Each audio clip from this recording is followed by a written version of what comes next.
Welcome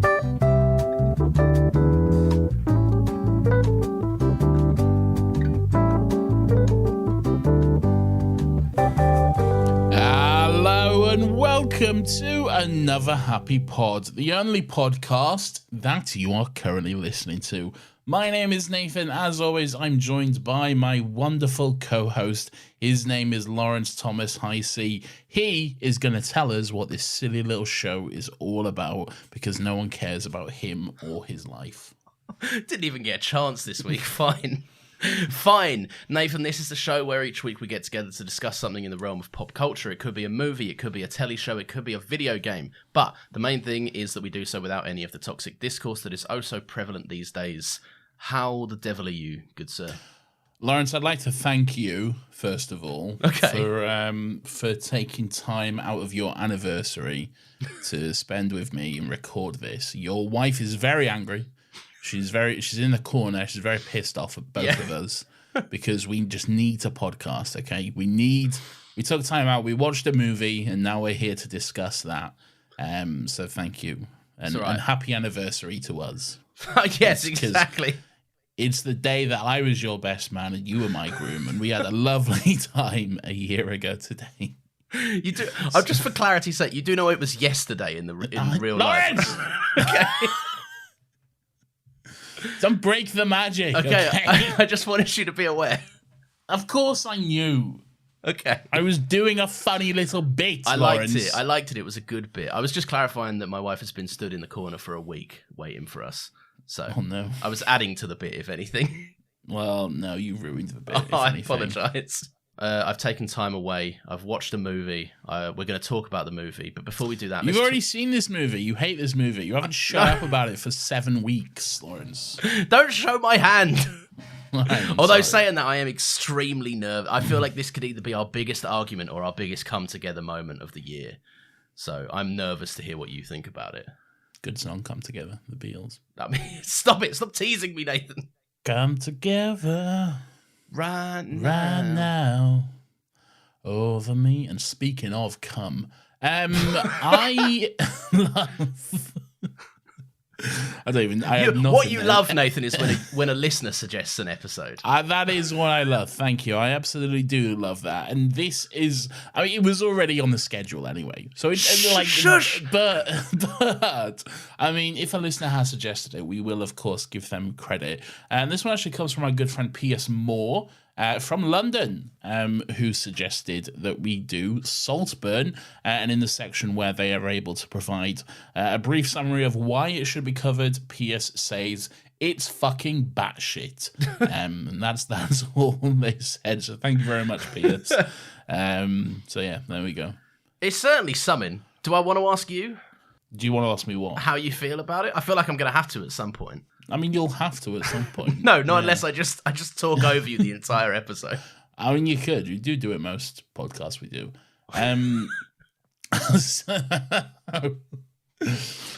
But thank you, Piers. Yes, here we are. We're discussing Saltburn. Now, Lawrence, so you've hated this movie. I hadn't seen it until earlier today, all right? No. But you saw it, like, when it first came out or whatever, and when all the hype was around it, yeah. And then you got cross and angry at everyone. Because you're a big film bro. No.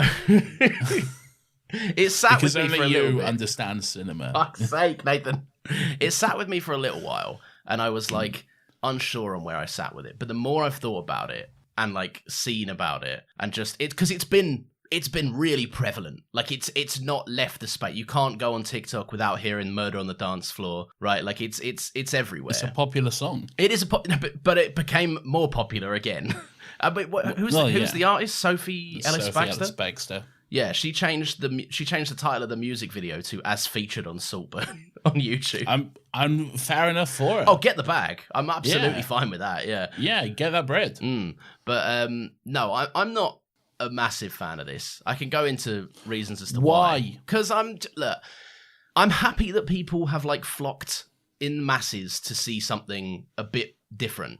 That's cool. And and like anytime that happens, it does encourage a studio to put more marketing money into something different, you know, pushes the boat out a little bit. But I just like it's just not that good for me. Like I think this is all the times you tell me I like pretentious stuff that I don't actually think is pretentious, this movie to me is the definition of pretentious. Like it says on the surface it appears to be about so many things, but it's so surface level. And I don't know, I feel like it's a film that wants to shock people. It wants to like be iconic and like have all these big moments in it. And you know the moments I'm talking about if you've seen it. Like, and it goes for like a younger target audience that are gonna like make this a big thing and make it a big event, which they did. And I think it also seemingly along the line makes some comments about like it has some commentary on classism and certain aspects of it that is just a bit like, don't know. But it's an eat the rich movie where there's sympathy to be had for the rich, which doesn't sit well. I don't know if there is. Oh no. I think it very clearly pokes fun at the rich for a lot of this movie.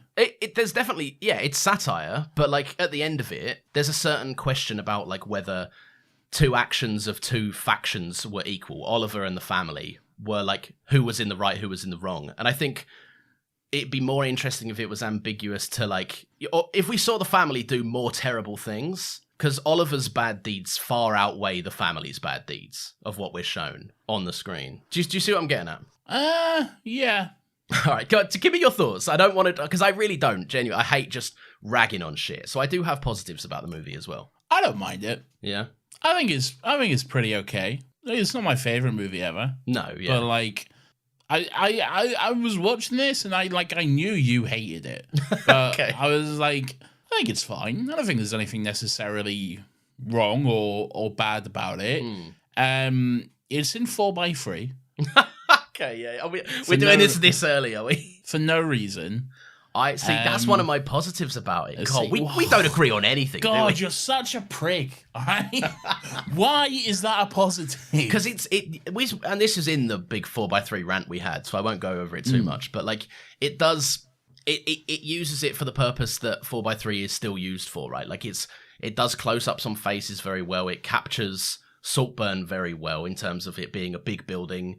It has a really nice thing, kind of. It helps with the on-screen pairing, but also there's nice kind of themes and messages being mixed in with height differences and who's got the power in certain dynamics, because like Barry Keoghan is like 5'5" and Jacob Elordi is like 6'7" or something ridiculous. So like it's funny when they're on screen together and there's just room for an entire person between them. Is it Barry Keoghan? Yeah, he's the main one. He plays Oliver in this one. No, I know, but is it pronounced Keoghan? I thought it was Keegan. No, I used to think that, but I've seen him in a few interviews where he says Keoghan himself. So okay, yeah, fair enough. But I think the actual Irish pronunciation is probably something way different, but he doesn't use that in interviews and stuff. Fair enough. Well, he knows his own name. So. I mean, you got to trust him to do that. Yeah. Yeah, exactly. All right, fair enough. No, I don't like the 4:3. I don't think it's necessary. It's just fair enough. That's just one of those things that whenever I watch a movie and it's in 4:3, I'm just like, okay, well, yeah, that is a bit pretentious, isn't it?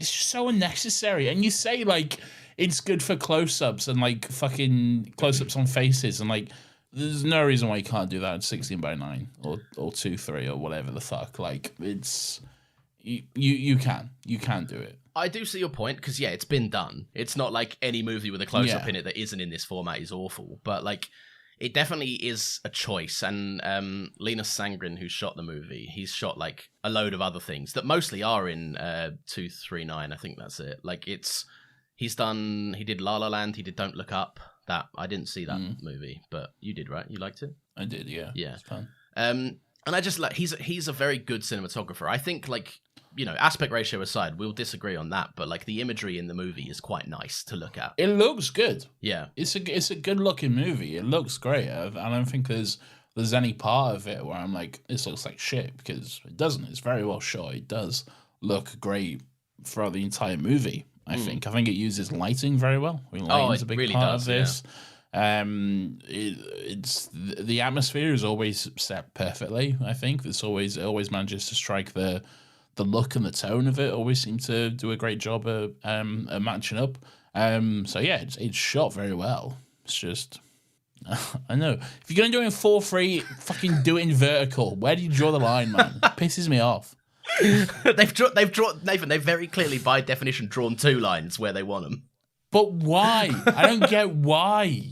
Like we agreed movies are shot this way because this is what movies are. No, your mind agreed this. No one else has thought this. I mean, most people, considering the fact that you go to the cinema and this is how the screens are formatted in terms of size. Okay, it's the most popular, I will say. Obviously. Yes, because it's the most cinematic. The clue is right. I knew you were going to say this, so I wanted to ask you, what does that mean? What is cinematic? It feels cinematic. It feels like I'm watching a movie. It feels big and epic and good. Okay, it feels it puts me in the right frame of mind.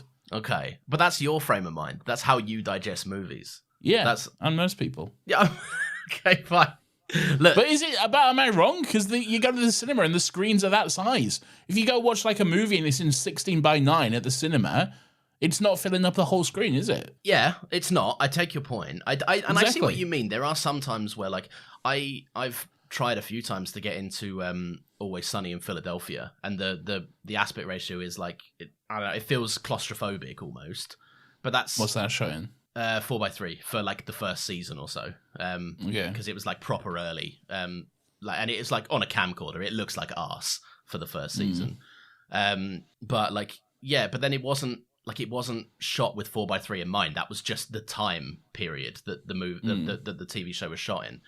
And obviously, like 4 guys and a camcorder are not like award-winning cinematographers. So yeah, if it's a TV show and it's of the era, then yeah, that's how it should look. It should look 4:3. Oh yeah, because they're framed with that in intention. Yeah, exactly. Like The Simpsons, like the seasons 1 to 10 of The Simpsons should always be 4:3. If they're in 16:9, you're doing something wrong. Okay, but then this is obviously shot in 4:3 to the. Yeah, but it was made in 2023, Lawrence. I'm in here where we've decided that movies don't look like this. Look, we'll move on from this because we'll be doing it all day. But the last thing I'll say is you decided. But cinematographers shoot in any aspect ratio they want. The creator wasn't in 2:3:9. That was a skinnier boy. You didn't moan about that one.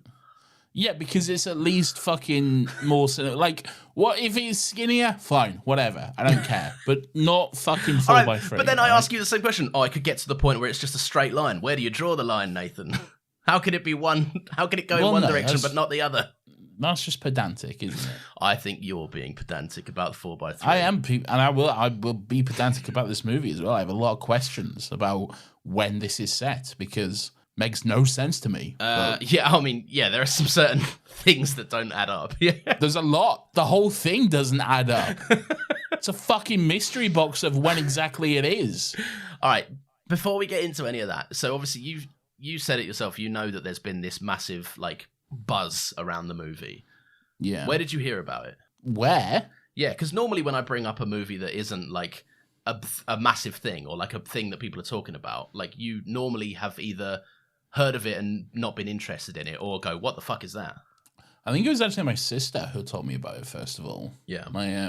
My younger sister, because she's like 18 and like, you know, she's very Gen Z and loves like these kind of up and coming movies and stuff. I think she's a big fan of Jacob Elordi as well. Who isn't? I'd never heard of him. Really? Like, suddenly the whole fucking world's talking about this cunt, and I'm like, who's this guy? And then I watched this movie, and I'm like, oh yeah, that makes sense. Oh yeah, I see why. He's most known for I think his breakout role was in Euphoria. Actually, it was The Kissing Booth on Netflix. And I'm watching The Kissing Booth every day. I've seen him. I've seen all 3 of them. Okay, great. Well, I haven't seen any of them. He was one of the main leads in Euphoria. That's where he's like most. Never watched Euphoria. Fair enough. You'd be never like heard of it or seen it? I'd heard of Euphoria. Yeah.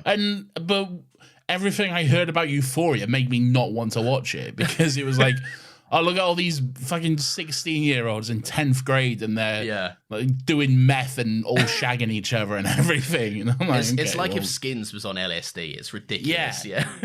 It's US Skins, but not the US Skins, which was horrible. Oh, God. Did they make a US Skins? Well, they tried to.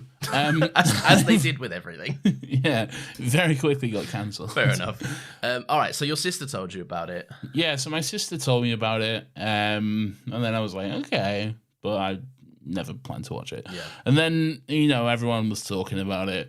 And then it just kind of got annoying because everyone was just like, "Oh, this is amazing!" And I was like, "Okay, well, I don't care." And, now imagine being on the outside of that and being bitter about it. Like I watched it, didn't like it, and everyone's like, "It's the best movie in the world," and I'm like, oh, "No, it's not." It's not the best movie in the world, but it's not the worst movie in the world like you think it is either. I don't think it's the worst movie in the world. I just think it's a big, like, for people to be losing their minds about it to this degree, I'm like, oh man, I saw like so many better movies than this last year. All right, yeah, but you're a weird cunt who watches a movie every single day, all right? You have to understand, Never missed, Lawrence. not once. You will, trust me.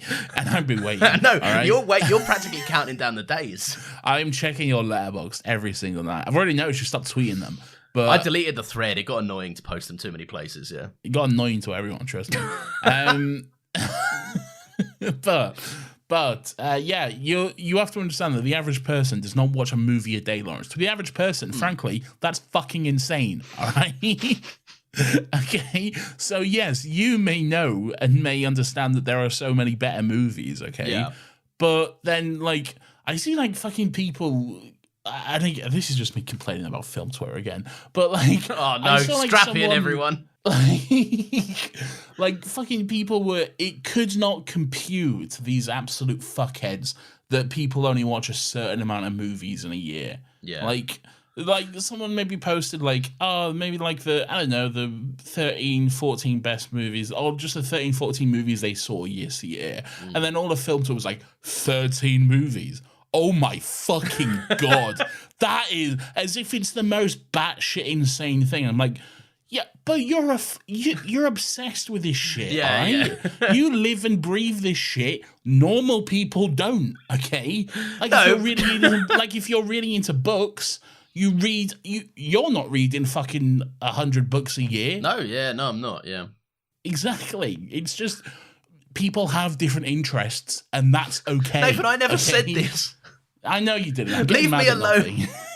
But it's you and all your You're friends. doing that thing again where you saw something on Twitter and then you just went, Lawrence said this and believes this. He has no idea that I've seen this or that this tweet exists, but he must be in on this. Is that what's that meme from the Eric Andre show where he shoots the guy? And this is your fault. How could Lawrence have done this? That's me when I see a film Twitter tweet. It's true. It's a little true, I guess. It's because you're my representation of film Twitter. You're the only like actual representation of it I have. But I've said this so many times. Film Twitter would laugh at me. Like, I'm not watching old movies from the 40s and stuff. I find a lot of them unwatchable. Like, they practically are. No, I'm not because I haven't. How long until you watch 12 Angry Men? I'll be honest, it's been on my mind. There you go. I have to hold my hands up to that one. He's got me. I've been found. Get him, boys. Get him. All right, so, yeah. All right, so you've seen it. The hype is massive, but you're saying it's like, this doesn't really bother you one way or the other. I think it's enjoyable. Yeah. It's a good way to spend a couple of hours, I think. It's never not entertaining. Yeah. At no point was I would rather have spent my time doing something else. Yeah. Okay. I was glad I watched it. Certain moments I was quite glad. But overall, I think it's a Jacob Elordi's wanking. It's a net positive of a movie, I think. Okay. Doesn't do any harm. I think it says some stuff, but again, I don't think it does. I don't necessarily think it does. And you know me, I'm a big class warfare kind of guy. Like, I hate the rich. I think it's careful, and it's not like Oliver very easily could be like a really poor guy, and it would be infinitely more offensive. What's going on with Barry Keoghan? He somehow looks 16 and 48 at the same time. Yeah, he's got like he's like a bit wrinkly, isn't he? Like yeah. He's like, look at this little boy. Well, that's a fully grown man, but it also might be a little boy. Yeah, okay? I think that's part and parcel with him just being a small guy as well. He's a short king. Yeah, maybe he is a short guy, which is great. There's nothing wrong with that. And then you somehow believe that like Jacob Elordi is like 17 and at uni or something as well, and you're like, man, this man is as tall as a tree. He's very tall. He is like I get it. He's a very beautiful man. He is incredibly handsome, yeah. He is incredibly handsome. He's Australian, though, I believe. He is, yeah. Yeah, and he's got a good accent. His accent work in pretty much everything he does is great. He did he was Elvis in Priscilla. I haven't seen it. It's a good movie, and it's very funny that like Austin Butler is. You know Austin Butler's Elvis press tour. He's like, I physically will never stop saying Elvis. I'm Elvis. I can't have my voice not do Elvis. And Jacob Elordi is just like, yeah, I showed up. I didn't really work on the accent, and I just did it. And like Sofia Coppola was like, yeah, it's good, cool. I've never met a man that's more like, it's my job. I like it, but it's fine. All right, this might be a stupid question. All right, Okay. And maybe I am getting them mixed up, but. Is Sofia Coppola the woman with the legs from Kingsman? It's not the same woman, but what is her name? Isn't it? I thought it was Sofia. I thought that was Sofia Coppola. I'm finding out the cast. Sofia Boutella. Oh, Sofia Boutella. Yes. Yeah. Okay. There you go. So, Sophia. Sophia. I will say that you are 50% correct. Boutella and Coppola aren't that different. There's a "la" at the end. There is a "la." But they are very different women. So. I mean, yeah, maybe. I don't know them personally.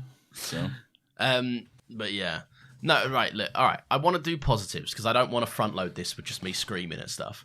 All right, great. We already spoke about Barry Keoghan and Jacob Elordi a little bit, but I think my two favorite things about this is how it looks and how it's acted. Like pretty much every performance in this is note perfect for what they're trying to do. Anytime you put Richard E. Grant in something, I'm loving it. It's always good.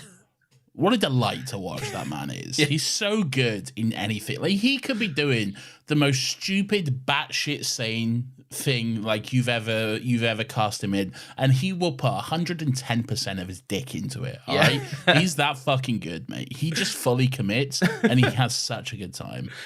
He's a great man. I love him so much. He is. There's a moment in this. One of my favorite moments in this whole thing is Richard E. Grant.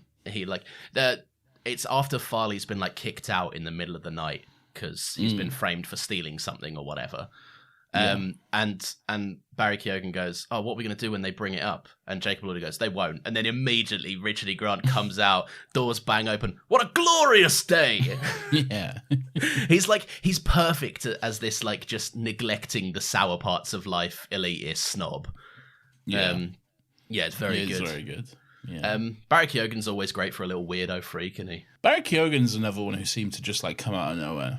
Like, oh, do you reckon he's been around for a bit? Yeah, I feel like I didn't know of him until like Eternals, and then suddenly I feel like after that he's been like everywhere, just almost immediately. It definitely pushed him into a more popular circle, obviously, because it's a Marvel movie and it had eyes on it. And you would hate that, obviously. No, I like Eternals. You know this. No, but you know. Shut up. We cut in a conversation which is mostly cut. It's entirely cut. Oh, entirely. We don't even get into Marvel. Okay, great. If you're missing context, last week me and Nathan screamed at each other for what we were then humbly realised was like 30 minutes longer than we thought it was, and it all got removed from the edit because we went, it's a bad look on both of us, really, isn't it? All right, no, Barry Keoghan, he did like. Have you ever seen Killing of a Sacred Deer or heard of it? Come on. No, but it was a big movie back in the day. Was it? Yeah. It had a massive eerie trailer. It practically started the A24 creepy trailer thing, where they play like a pop song but a bit slower and creepier. They've been doing that for years. So this was the one that like a lot of people paid attention to. When did it come out? I want to say 2014. Maybe. Barry Keoghan's in Dunkirk as well. He's the little boy that falls on his head and blinds himself. Oh, yes, he is. Yes.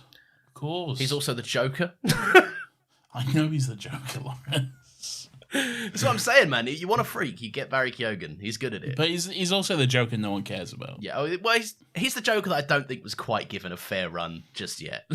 But he's the Joker that shouldn't be given a fair run. Yeah, he's the Joker that does not need to be in the movie. He's the Joker that everyone thinks shouldn't exist. Which is quite an achievement when you live in a world with Jared Leto as the Joker as well. That's very true. Yeah. Oh, God. Who else have we got in this? We've got Jacob Elordi is brilliant. Like we said, his accent, flawless. Great. Like, we're two British guys, right? And that's just the way, cheers, Ollie! Like, it's such a little silly voice that he's putting on. Yeah. Do you know the guy that plays Farley? Not personally. He went to my school. He was in the year below me at school. Is he not American? No. Oh, He's also in Gran Turismo. He's the guy that goes, I know this track. I've raced it 1,000 times. As we know, I am Gran Turismo's biggest fan and watch it all the time. I've never seen it. It became a big meme. I've raced this track 1,000 times or something. Maybe in your circle, right? Not in mine. So my Twitter's mostly Doctor Who and, unfortunately, at the moment, genocide. But Jesus Christ. That's where you want your Twitter, right? The sweet spot, Doctor Who and genocide. That's just the times we live in, unfortunately. It isn't pleasant, but that's what it is. It's not. Kerry Mulligan shows up. She's fun. For very briefly. Oh, is she that woman who's like, I'm here and now I'm dead or whatever? Yeah, she's like, I'm here, I'm dead. And then Rosamund Pike's like, don't worry about that. She'd do anything for attention. That was quite funny. Rosamund Pike's great in this. She's very, very good in this, yeah. Always a good bit of fun. Probably my favourite performance, like, in the movie. Because it's understated, but every line she has is just makes you go, oh my God, like, these people do suck. Fun. Yeah. Yeah, 100%. She's very fun. I like her. Alice Oliver, I think her name is. I wrote it down somewhere. Let me find it. I don't want to say the wrong name. Is that Venetia? Venetia, yeah. The most fucking Tory name you could ever fucking hear. Yeah. Like, oh my God. Rah, where's my backy energy? Right, yeah, pretty much. Yeah, Alison Oliver is her name. She's Alison Oliver. Who's she? What's she been in? I've no idea. I've never seen her in anything before. Debut? Maybe. Mostly TV stuff as well. So I'd say this is probably her most popular thing that she's done. No, she's good. It's a good performance. She's very like that kind of monologue she has while she sat in the bath and like staring straight into Barry Keoghan's face and like wiping water all over him. She's very good. Very, very good performer. Very good. Yeah, very good. Very good. But I quite like them quite a lot. I saw a tweet earlier that said basically the moral of this movie is that bisexuals are toxic. I was like, it was quite funny. I laugh because I don't know what to say. I don't know what's safe. Nothing you say is safe. Nathan's staring me down the camera. He's threatening me with a gun. He's prompting me to say something horrendous. Let's do a timeline thing first of all. Okay, please. I want to get into this. I want to be pedantic for a little bit. Mm-hmm. All right. All right. So right at the beginning, we see this cunt. He's at fucking Oxford or Cambridge or one of them. Yeah. I don't know which one. They're both the same. Yeah. And it seems to imply that he's just got there and they're all just starting at the same time. Okay. Yeah. And it says like, welcome to class of 2006. So to me, that says, oh, this is 2003 then, because we were class of 2018 and we started in 2015. Okay. You make a good point. Yeah. Yeah. So that's what that says to me. I'm like, all right, this is 2003. It goes over into the next year. So, and it's in the summer. So it should be the summer of 2004. Yeah. Is when the majority of this movie is set. But that does not seem to be the case at all, because this movie seems to think it's 2007 for some reason, because like somehow, and maybe they finished uni and graduated, all right? Maybe all that stuff at uni took place over 3 years. Did not get that vibe at all. Yeah, it's very quick, because they need to get to Saltburn, yeah. Yeah. But maybe it took place over 3 years. I don't think it did, but I'll give them the benefit of the doubt on that. Yeah. But then it should still be summer 2006 and not summer 2007. Harry Potter and Deathly Hallows came out 2007. Yeah. All right? Was Superbad in it as well? Yeah. Superbad, September 2007. All right? So even if it was summer of 2007, it still wasn't out. Let enough out for them to be watching it on their fucking TV. All right? My man's Edna Modin all over it. December 15th, the 15th. Flowrider, fucking surely got low apple bottom jeans. Yeah. October 2007. Side point, I saw this recently. Did you ever consider that it was not the boots that had the fur, and it was boots paired with a fur piece on top? No. Yeah, I always thought it was boots with the fur, as in like Ugg boots. Yeah, see, right, my wife said this, and I've always considered it to be like boots with like a fur shawl on. That's how I've always thought about it. No, you're a fucking idiot. But that's what it is. No. I'm right. No, it's not about Ugg boots. No, I think you're wrong. I think you're... Because Ugg boots are like very big at the time, so that makes sense. I have to find this out. Boots with... I remember when that song came out, literally the only thing the girls wore were those Ugg boots. I do remember. And also, what that makes no sense just from a fucking... Like, Why would you say boots with the fur? The fur being there. Why are boots being paired with the jacket? So she was wearing, apple bottom jeans, boots with the fur. Yeah, but also the Reeboks with the straps. What different shoe each foot? And then apple bottom jeans, boots with the fur. With the fur. The whole club were looking at her. Hey. Where did the Reeboks with the straps come in? Baggy sweatpants and the Reeboks with the straps. But then apple bottom jeans. Could be different women. Baggies. Yeah, it could be different women. And apple bottom jeans, boots with a fur. Is baggy sweatpants and Reeboks with the straps, is that him? Maybe? Could be. No, because she turns around and gives that big booty a slap.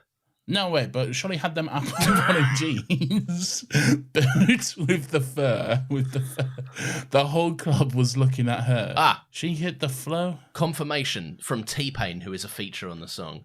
There we go. Listen, this is a direct quote from T-Pain, right? No one come for me.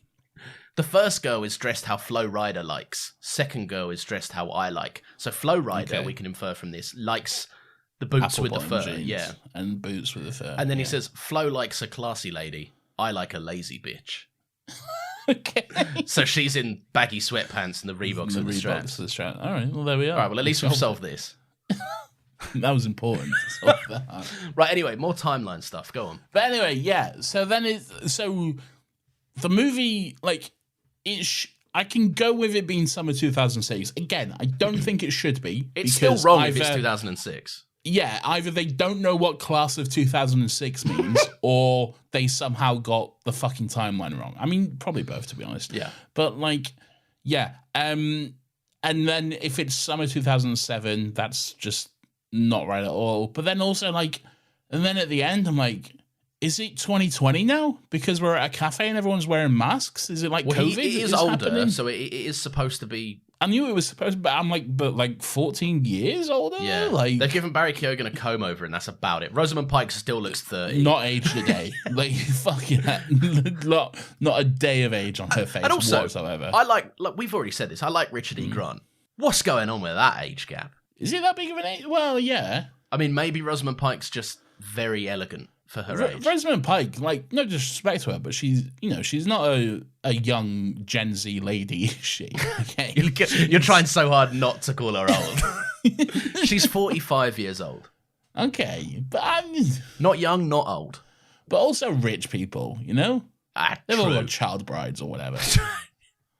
Right? It might be her money. We don't know where. Saltburn's old money. No. Yeah. But that doesn't mean it can't be her old money. And there's the joke about all the Henrys as well, implying that's that true. Like, he's related to Henry VIII somehow. Oh yeah. So.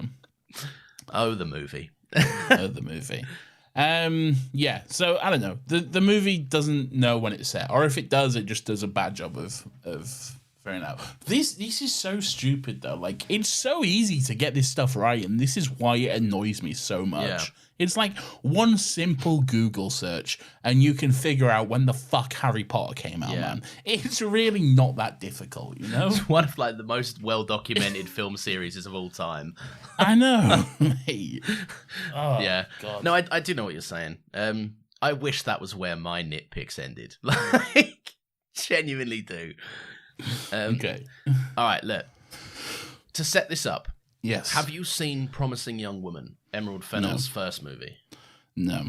I have. I watched it this week to make sure I wasn't. I watched Saltburn, obviously, about 2 months ago or so. I watched it for the first time. Yeah. And then I was like, I didn't like that. And then I was like, right, it's finally time to watch Promising Young Woman, because I've been meaning to get to it for ages. And I was like, and I really didn't like Saltburn. I really hope Promising Young Woman is a better body of work. And I watched it. Is it? It's. And again, right, I'm gonna be cautious because I'm a man, and it's not really my place to critique Promising Young Woman. What is it? It's you know the film, what it's about. No, we've spoken about it before. I'm sure we have. Have we? Yeah, it's Carey Mulligan goes around, basically pretending to be drunk, and when obviously inevitably men take advantage of her, take her back, she scares the shit out of them, basically. Like, I wasn't drunk the whole time. I've caught you. You're a predator. This kind of stuff. And then the idea is that it escalates a bit further than telling off blokes. Okay. I don't think I've ever heard of this, but okay. You've definitely heard of the movie because we've spoken about it before. Okay. Towards the end, like the actions taken by the main character in this, like, I hate this phrase, but like quote unquote a girl bossy way, it very much is like this look at nothing will stop Carey Mulligan's character from getting what she wants. But then, like, in that trail and being as cool and kind of as one-liner as that character is, the film has that character do things to women that are, like, inexcusable. Like, some of these women are, like, enablers of men, and so they are villainous characters, but there's, like, gaslighting into thinking that other women were raped, and it's, like, it's not... all in all, it left me... Like, it's well-intentioned, and its heart's in the right place, but it I think, accidentally said some stuff that made me go, that's more gross than anything. Like, it doesn't feel progressive. It feels like that was a step backwards. And it was quite disappointing. But I wanted to watch it to give Emerald Fennell, like, her credit. Do you know what I mean? Like, I was really hoping to have my mind changed. And I think Saltburn is kind of guilty of the same things. I think it's well-intentioned. It is obviously jumping on the Eat the Rich bandwagon, which is a bandwagon I don't tire of. It's very nice to see, like, the menu Glass Onion where rich people are just painted for the idiots that they often are. And I like a lot of that stuff. But I just think that, like, it sets its sights on the wrong target, revealing Oliver as this, like, supervillain with a flashback that, like, was I supposed to believe it wasn't Oliver all along? It was me reveal. But, like, I knew. And like, I don't know, this visceral hatred that Oliver has for, like, being from the middle class, it feels very, and I can go into this more, but, like, it feels very fear-mongery of, like, look out for that lower class coming to take what we have. But you just said it yourself there, though. You described him as middle class. Yeah. Because he's not low, he's not working class. No, not at all. He you know, a big twist of the movie is, like, for most of it, he makes it out like he's from, like, a very, very poor background, and his family has lots of issues with drugs and all this sort of stuff, which is just complete bullshit. Turns out not to be the case at all. He's got a very seemingly nice, loving family who are very, doing all right for themselves. They've got quite a large house and in a very nice estate and all this kind of stuff. They're in no way is Oliver a working class. No. Fucking down on his luck poor boy at all. Yeah, he's not as fucking rich as fucking these cunts, I'll grant you. Yeah. But he's doing all right, but then there's rich and then there's Saltburn rich. There's, like, new money. This is old money. The manor house and everything else. Yeah. Yeah. So anyway, yeah, carry on. Sorry, I interrupted you. Yeah, so I don't think it's look, the poor are coming for us kind of thing. I think it's I think the movie's like even like fucking like not even like fucking I don't know.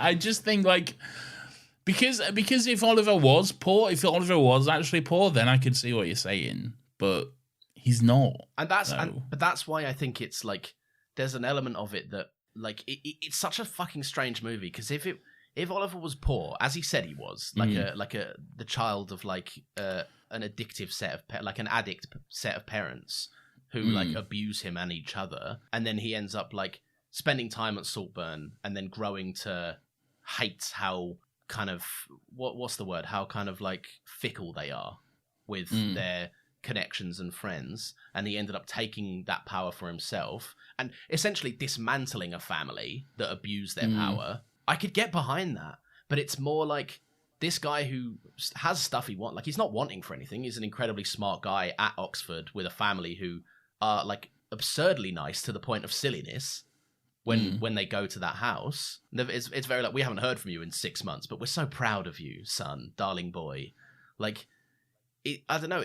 I understand the film isn't intentionally trying to make a fuck the poor point, and I'm not saying Emerald Fennell is doing this consciously at all. But I think, like, I don't know, it's making a comment on this, like, old money will always have their cohorts, and, like, they will always be able to keep you at arm's length. And you're always, if you're in Saltburn, you're at the mercy of someone that's allowed you to be at Saltburn. And I understand that Oliver is trying to kind of, he sees this and pivots his plan to take hold of their assets so that he'll be the one that has the say. He'll be the one that creates the rules at Saltburn. But at the end of it, we've seen so little stuff. The film jibes at the family the whole time, right? Like ignoring the ugly parts in life, like we spoke about with Richard E. Grant, and like how fickle Rosamund Pike is with Carey Mulligan's character. Like, she doesn't even give a shit that her friend has died. Like, the film jabs at them all the time, but there does come a point where it starts to feel a bit excessive. Like, after, like, the family start getting killed off, like, Felix dies, then Venetia dies, then it's just two grieving parents, and Oliver is still like, yeah, no one's willing to work harder than me. I want what I've got. And it's like, it comes to a point where, and this is what I said about the starting to feel sympathy, like Oliver becomes a villain, and for a villain to be a villain there has to be victims, and that by proxy makes me feel sympathy for the rich family in an Eat the Rich story. Do you see what I'm getting at? I do, yeah, but I think the fact that it is Oliver doing those things, and like you say, you know, he's not wanting for anything, but yeah, he still somehow thinks he's owed all this stuff. I think that's kind of the point. Like, he's not some poor little kid. He's not some poor, you know, downtrodden kid from a difficult background who has had to struggle. You know, at one point, like, the people he goes to uni with mention he's a fucking scholarship boy. Is that even the case? Might not be. He's got that money in his pocket, so... Yeah, so doesn't necessarily seem like that is actually the case.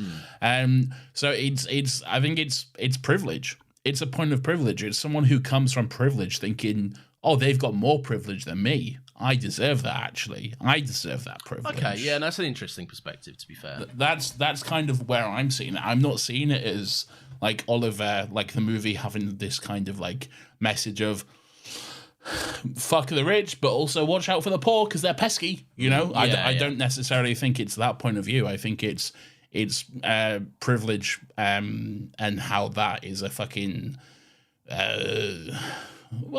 two different calibers of rich, both thinking they're owed more, kind of thing. Exactly. Yeah. I think that's where kind of the movie comes out from. I mean, that's just my interpretation. That's my perspective. No, I can totally see your point. Like I said, this is kind of why I was interested to hear what you had to say, because I know you are like me in that you love an Eat the Rich, you love a satire, you love something that pokes jabs at kind of entitled pricks. So I was interested to get your thoughts on it. Like, do you see what I'm kind of saying about how at the ending of it, one action is not equal to the others. Like, with the whole movie, we've been told, oh, you're just Felix's newest toy. But, like, every scene with Felix, apart from maybe a few, he's just a chill guy. Like, he's a snob. But he's a normal guy that doesn't really deserve to be murdered. But I think that's kind of the point, though. Okay. I don't think we're supposed to see Barry Keoghan as this hard done by person. The movie is telling us all throughout it, this cunt's weird, all right? Yeah. This is a sadistic person. We see several scenes where he's framed as like he has a thing about sadism and power and all this kind of stuff. In like every sexual encounter we see him with, he's always taking on the dominant role, and he's making people like say they're going to be good for him and going to follow the rules and all this kind of stuff. He clearly enjoys the power that he can have over people in those situations. Okay, he's not like at no point does it does initially frame him as like the victim and this sad little poor boy and stuff. But as the movie goes on, I think we're told more, and we're told that's not necessarily the case. All right, this cunt is like, he's got some stuff going on in his head. All right,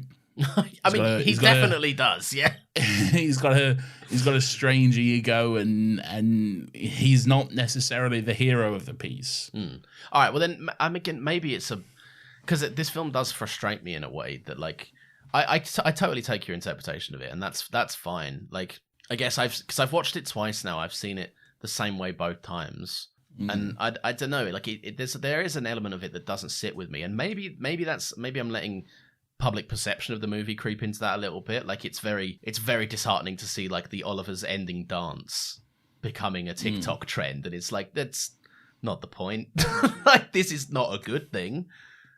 I mean, that's not the movie's fault, though, is it? No, and I do get it, but I also think the movie does revel in a little bit of, like, like murder on the dance floor, dancing naked in the mansion where you've just offed 4 members of the or 3, I guess, members of the family. to claim it as your own. Like it is a little bit like I understand what you're saying about like you're not supposed to look at it and be like, he's a winner, but the movie very much goes, he's a winner. He gets to dance and celebrate now. Does he? Is that saying he's a winner though? I mean, yeah, in the sense that he's won and he has this stuff, but I don't think it's saying, yes, this is good and we should all aspire to do this, though. Yeah, it's saying, yes, he's the winner, but it's also asking, is that good? I don't think it's as simple as he's the winner, yay, everyone clap, all right, bye. You know? It's like, he's the winner. But that's kind of weird, isn't it? I don't. That's the thing. I don't feel that sense of ambiguity coming from it. Like don't like. There's the whole sequence where like it's revealed he's been talking to Rosamund Pike. That's all very villainous. And then we get the flashbacks of like what he did all along and all this kind of shit. And like that to me, it's very the kind of twist. Which, we also coming from a mile off, but the twist, he's not the hero, he's actually the villain sort of thing. And I completely agree. I know the film is painting him as the villain in the end of it, but like to show that like the ending, I think if it was going for something more like what you're describing, which is like he's won, but is this winning? Is this what you should aspire to do? Maybe there should be some shot type where you feel, look at this loser all alone in his big house with nothing. Like maybe that, like you could even get that effect by like showing us an outsider observer perspective. A lot of the film is about how people are perceived and looking. Like there's a lot of shots of Barry looking through a window at someone. And also a lot of window stuff in the movie as well. Like there would be something, and again, I'm not trying to rewrite it or anything, but just have the exact same ending, but maybe the music cuts away and we gain a wider angle perspective and just go like, look at this fucking loser. It never feels like Barry. It never feels like the film condemns Barry. It feels like it wants us to condemn him a little bit, but it feels like the film wants to have its cake and still paint him as this guy that's come out on top, for better or for worse. Do you see what I'm saying? I do, but I don't agree. Okay. I just don't agree. I think if we did have some kind of cut like that, I think it would be too on the nose and not necessarily trusting the audience enough, really. I think that, like, what you're saying can be gathered from the ending itself. Like, yeah, he's dancing naked through that house, but it's a big house, and at no point do we see anyone else there. He is there all alone, all right? We don't need to have some cut to an external shot to see that. We do see it. We see it in the sequence itself, and he's got this big house, and I guess he's got the money, but now what else has he got? He's not got anyone to share it with. No, but he's got some rocks. He does have the rock. I did like the rock element. I will admit that was a cool touch. Yeah. But what I'll say, and we won't go on too long about the ending because we've obviously come at it from different perspectives, and that's more interesting, I think, than anything. But like there is this kind of, I see what you're saying about it not trusting the audience, but then I think that's entirely, the film it's so clear intentioned. Like it wants to be unambiguous. Like the whole showing you the flashbacks of like, it's everyone watching it for the first time knows Felix has mysteriously showed up dead. Venetia's mysteriously showed up dead. The last person they spoke to was Barry Keoghan's character. I wonder who could have had a hand in this. Barry Keoghan uses it as a move to get Farley out of the house. I wonder if he was planning that as well. Like it's, and then for a movie that, like you say from your perspective, wants to place distrust in the audience, it seems very untrusting that they'll get it when it's like showing quick succession shots of, I mixed in the drugs in the alcohol that I gave to Felix and I secretly threw up. It's very, Sherlock explains it. Yeah. I do think that is a bit heavy-handed. Yeah. Like, I'm not saying the movie does a perfect job all the way throughout with this stuff at all, because it doesn't. I just think that, like, to me, it would have felt like that. Like, if we did have the ending where, like, we have some cut and, like, I don't know, it's the fucking vampire butler watching through the window or whatever, then, like, that would have felt like another one of those cuts from earlier, where he's like, oh, he's piercing a fucking hole in the bike. Like, yeah, we get it, Yeah. Like, I don't necessarily need this like painted by numbers for me. So you're saying one is on the nose, but the other one kind of fixes it in that regard. Like it doesn't. Yeah, I think so. Yeah. Fair enough. No, that's completely fair enough. And I'm saying you're a big dum-dum. No! Yeah. I saw it in a different way. All right, do you want to talk about the silly little... I laughed at the supervillain reveal. Here's what I want to talk about, all right? Okay. I think maybe this says more about me, but, like, I heard, like, a lot of people, like, because there was all, like, what I heard, I hadn't heard much about this movie, but what I had heard was, like, oh, don't watch it with your parents in the room. I'm like... And I'd heard talk of the bathroom scene, all right? Yeah. And I very quickly figured out what that was when it happened, all right? And I was like, it's just a bit of cum, mate. Like, I've seen... there is so much worse thing than a man just drinking a bit of cum, all right? Yeah. Like, it's really not that intense. And sure, he fucks a grave, all right? But, like, still... It's intended to be this Clutch Your Pearls viral... weird thing, isn't it? But it's not though. It's like I've seen so much worse stuff than this. And again, maybe that just says more about me. But like, no, I don't think so. It's really not as like shocking and gasping as people have made it out to be. I don't think. It strikes me as a lot of the time people have seen something like this is all sex scenes are bad fucking weirdos that keep moaning about like the necessity of sex scenes. It's like, well, some people in real life have sex.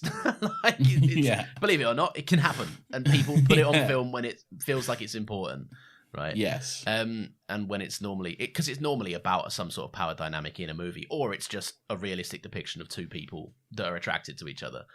Tell you what, there was one sex scene in this movie where I was like, Jesus.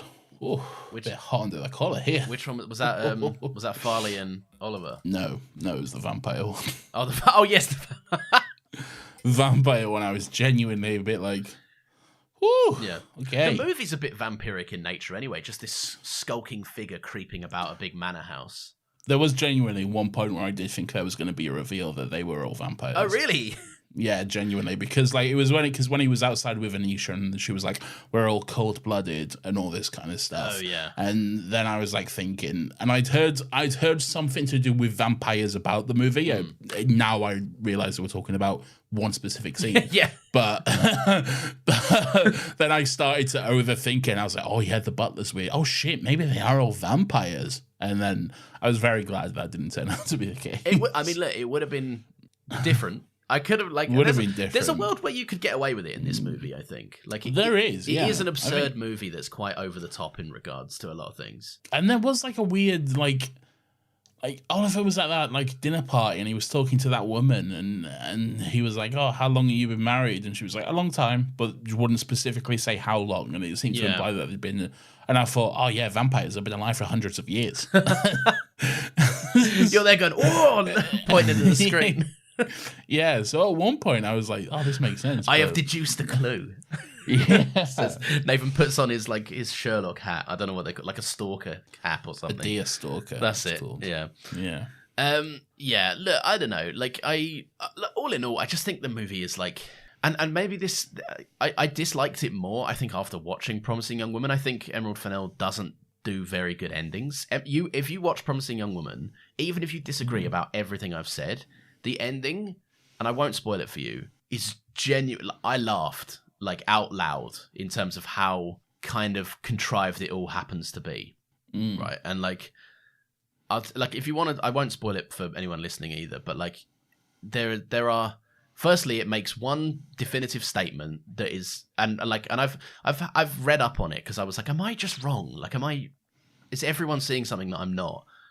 You are famously a big sod. No. I think this movie is doing worse things than me saying I don't like it. Okay. But there are a lot of women out there that watched it and were like, I was so disappointed in like what this movie had the potential to do versus what it did and like what it ended up saying. And like, there's a takeaway. Maybe we'll do it on the pod and we'll get a female spectator. I really would love that, genuinely. Maybe we can get Catherine or someone on if we do that. Catherine, if you're listening. I would love to. And you're more than welcome to tell me a new one if I'm reading this all wrong. But no, like endings from Emerald Fennell are like it's. Oh, but we can't do it anytime soon. The schedule is literally fill up until next January. We're busy. but maybe next year. And I'll tell you what, Nathan, it is exciting. It is very exciting. A little bit of sizzle for you there. I was quite interested in like the writing perspective. Like I think because this is the thing, I think Emerald Fennell is a great director, but I think she'd be much better served as a director with someone else's writing. I just don't think. I think she is really keen to jump into these big themes that I think sometimes gets lost, like these big ideas, but that aren't fleshed out and end up having. I think, and you can disagree in Saltburn, and that's fine, but like at least in Promising Young Woman, I think she ends up almost going the opposite way of what she's setting out to accomplish. And I wanted to, hey, fuck you. And I wanted to, like, I wrote down, because it's her, but I was very interested in her background, because the name Emerald Fennell doesn't strike me as council estate. You get all kinds of names on a council estate. I mean, you get all kinds of names anywhere, but like Emerald Fennell, like, and I know that she had ties to she was not exactly wanting for much as in growing up. And did she write this? She wrote this. This is her second outing. She also wrote and directed Promising Young Woman and this, and she produced both of them as well. Okay. I've never heard of her. She's in. I'll tell you where you know her from. You'll know her from Midge in Barbie. That's her. Oh, okay. And you'll also know her as Camilla Parker Bowles in The Crown. Oh, young Camilla or young? Yeah, Camilla, definitely the first Camilla. Yeah. Yeah. But yeah, for context on why I don't think Emerald Fennell is the best person to write an Eat the Rich story, I just want to read you a very brief early life and education summary of her Wikipedia page. I literally have it up on my screen right now, but please go ahead. Fennell was born in Hammersmith in London to jewellery designer Theo Fennell and author Louise Fennell. Her sister Coco Fennell is a fashion designer. Fennell's 18th birthday, documented by British high society magazine Tatler, was attended by socialite Poppy Delavigne, Lady Alexandra Gordon Lennox, daughter of Charles Gordon Lennox, 11th Duke of Richmond, and Alice Ruggey Price, a granddaughter of the 7th Ruggey Price Baronet. Just what I will say is, I understand Eat the Rich is becoming a trend. I don't need to hear about it from cunts that went to Oxford. I think your perspective is slightly more biased and less interesting than someone else's. I'm just reading up on her. Her dad has his own Wikipedia page as well. Yeah. Alistair Theodore Fennell is a British jewellery and silverware designer. He is often called the King of Bling for his flamboyant designs and celebrity clientele. Well, there you are. He's from Egypt. Do you see what I mean about maybe writing material that doesn't make you look like a hypocrite? I do, yes. And I understand everyone has a perspective and interesting things to say. I see the point you're making, okay, yeah. I do, but I also don't necessarily subscribe to the idea that a person's upbringing has to dictate their entire experience and viewpoints on stuff. Agreed, okay? Yeah. Because I do, while I am very much either rich kind of person, I do think there can be people who grow up in that sort of lifestyle can, grow up with certain perspectives and grow to resent it and that kind of stuff. Don't get me wrong, it's few and far between. Okay. Yeah, most just succumb to the money. Yeah, most just fucking carry on and whatever. But I don't necessarily believe that, and this is mainly because like myself, like I lived in a council estate. I've grown up in quite run-down poor areas and stuff, and for a while, I've had people at school, and I went to quite a run-down sort of school, and people and the teachers and stuff weren't all that like great about my perspectives for the future. They often put me in a box, and because of that, I kind of grew to resent anyone who like says, "Oh, well, you're going to be this and you're going to be that." Yeah, you're only defined by what our perspective of you is, kind of thing. Exactly. And I don't think anyone should be necessarily put in a box and say because your upbringing is this and because your life is this, that means you can only ever be this. Yeah. Which I don't think is ever the case. I do agree with you, and I can totally see where you're coming from. And like, I think it's just like from my perspective of it, like how I took in the film, which we've spoken about. I won't go into it again and again, but like how I took in the film and then finding out her upbringing. Like, it does. And I'm not. This is not a comment on Emerald Fennell. Like, I've seen interviews with her. By all accounts, she seems like an absolutely lovely person. And like, and I'm all for different movies getting their day in the sun. And like, if this does anything, I really hope it's pushed people to see stuff that they didn't expect they'd be watching. Because that's also just good for variety's sake. Like, it's more interesting when other people get to say different things. But like, I don't know, seeing what I perceive to be the class politics on play in the movie, and then finding out like her 18th birthday was in a magazine for rich people. Like, it's apparently she wrote Killing Eve. Yeah, I think she was a co-writer and a producer on one of the seasons of Killing Eve, which I've seen all of, and it's a good show. I think the last season kind of shits the bed a little bit, but they wrapped it up quick, I think, because Sandra Oh was getting quite expensive. She's a movie coming out called Ballerina. Who? Emerald Fennell? Yeah. Oh, what? She's in it, or she wrote and directed it? Wrote. Okay. Wrote. Directed by Len Wiseman. I don't know. I'll end on saying the jury is still out on her as a director for me. Like, I think this movie has some very beautiful visuals. I think she works really well with actors and cinematographers.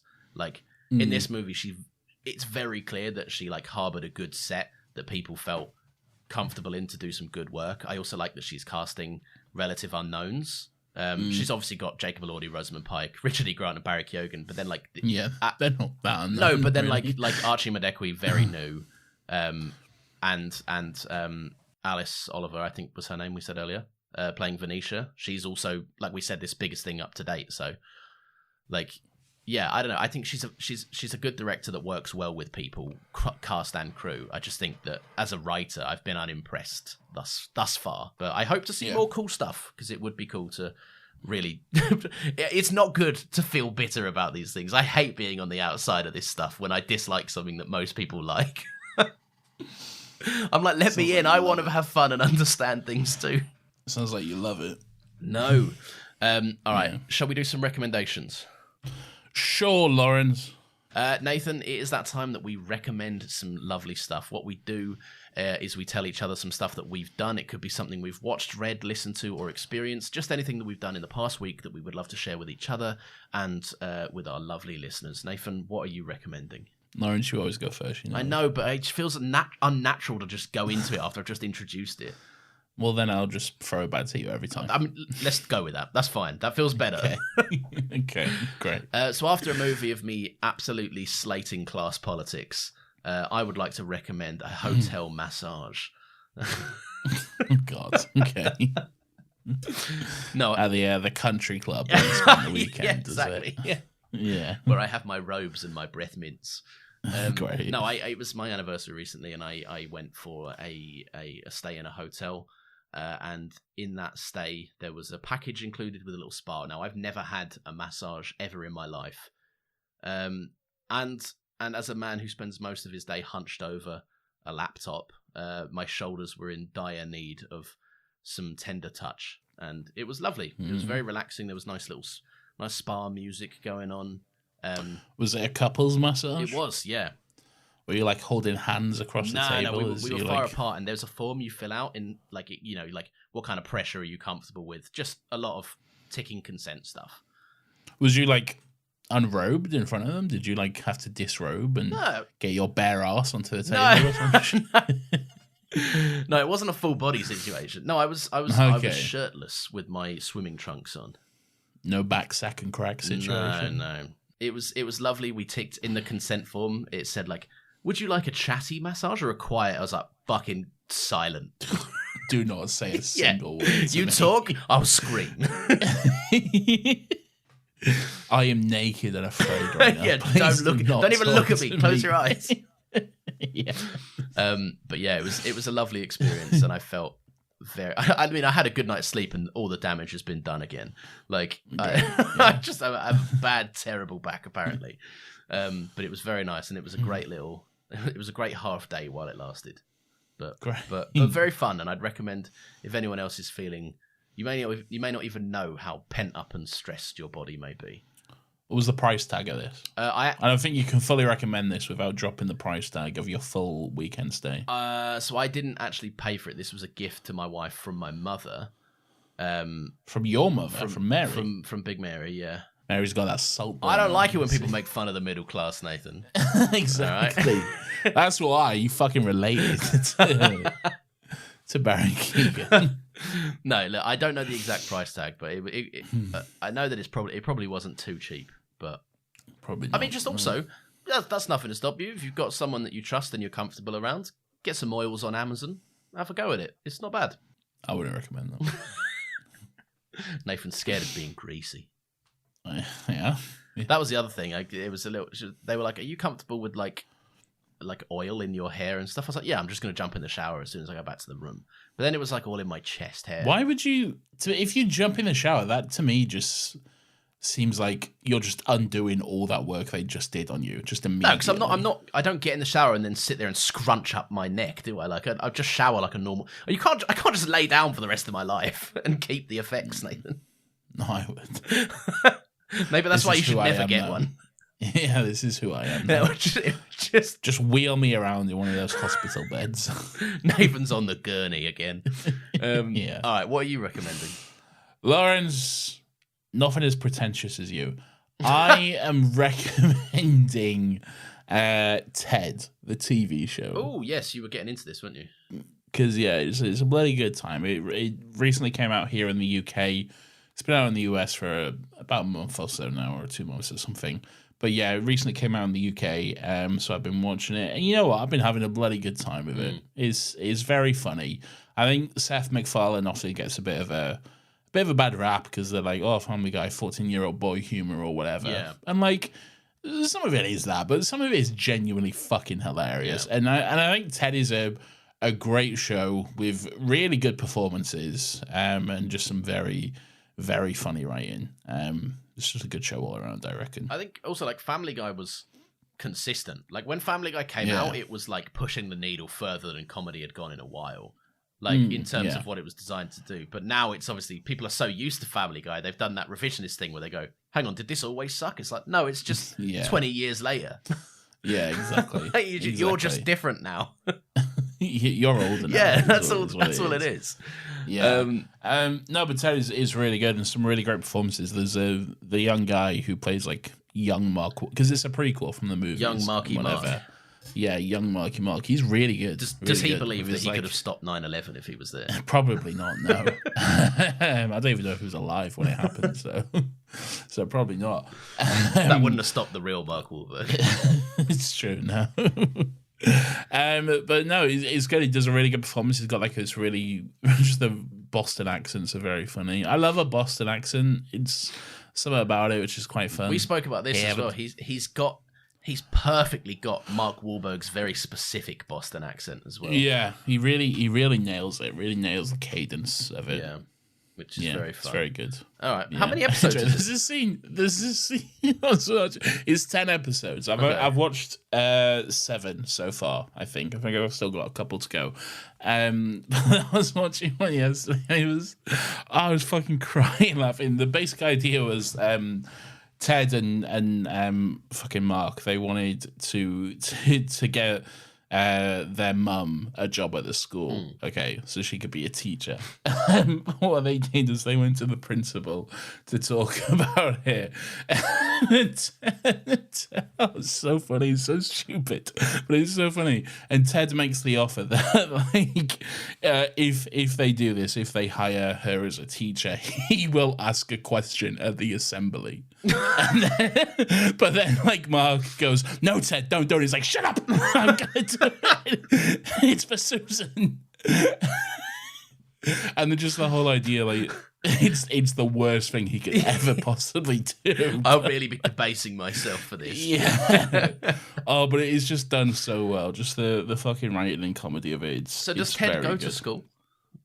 He does, yeah. That's like in the first episode, he has to. He doesn't initially, but then they're like, right, you got to go to school now and stuff. You're a weird entity. We don't know how to class you.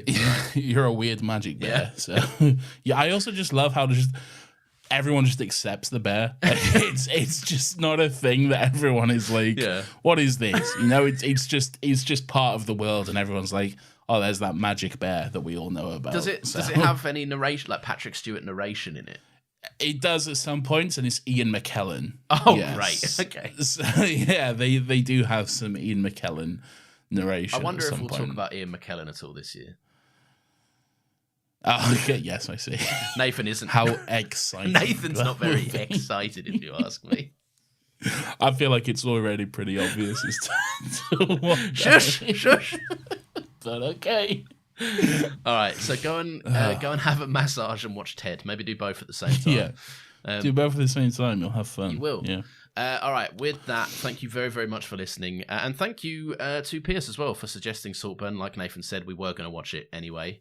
Thank you, Pierce. But yeah, if you have enjoyed the show, then please feel free to leave us a little 5-star review. It'd be very much appreciated. You can do that on your podcast platform of choice, especially Apple, because you can write a little message too. That would be appreciated.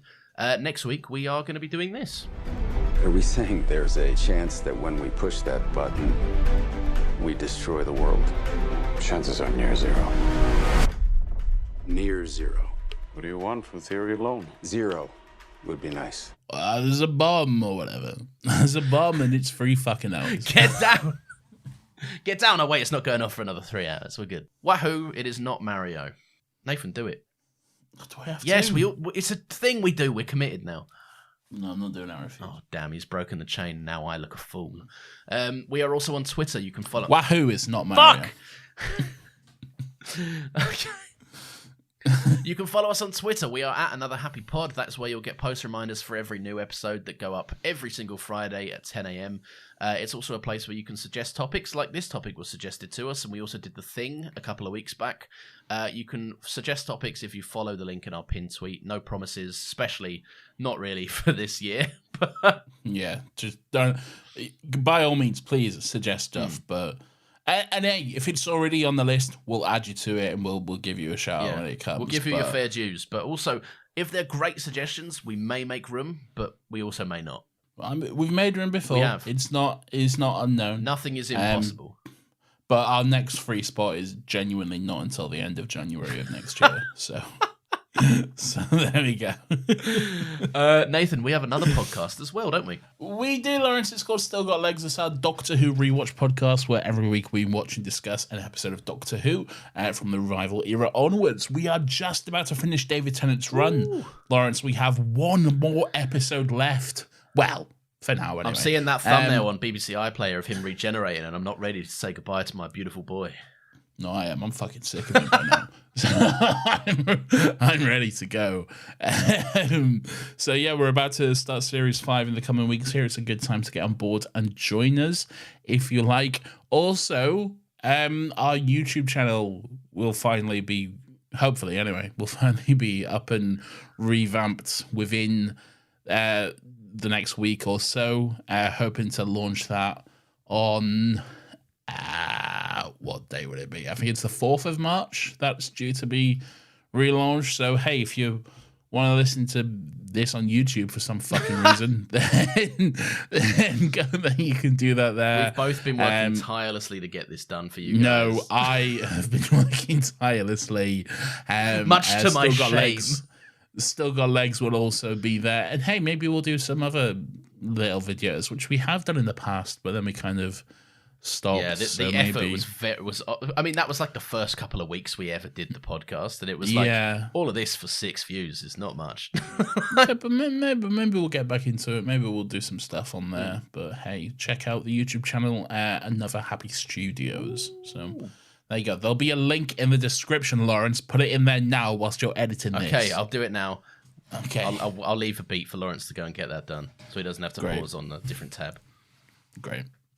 All right, good job, Lawrence. Nathan, press that theme song. We will see everyone next week. Bye. Bye.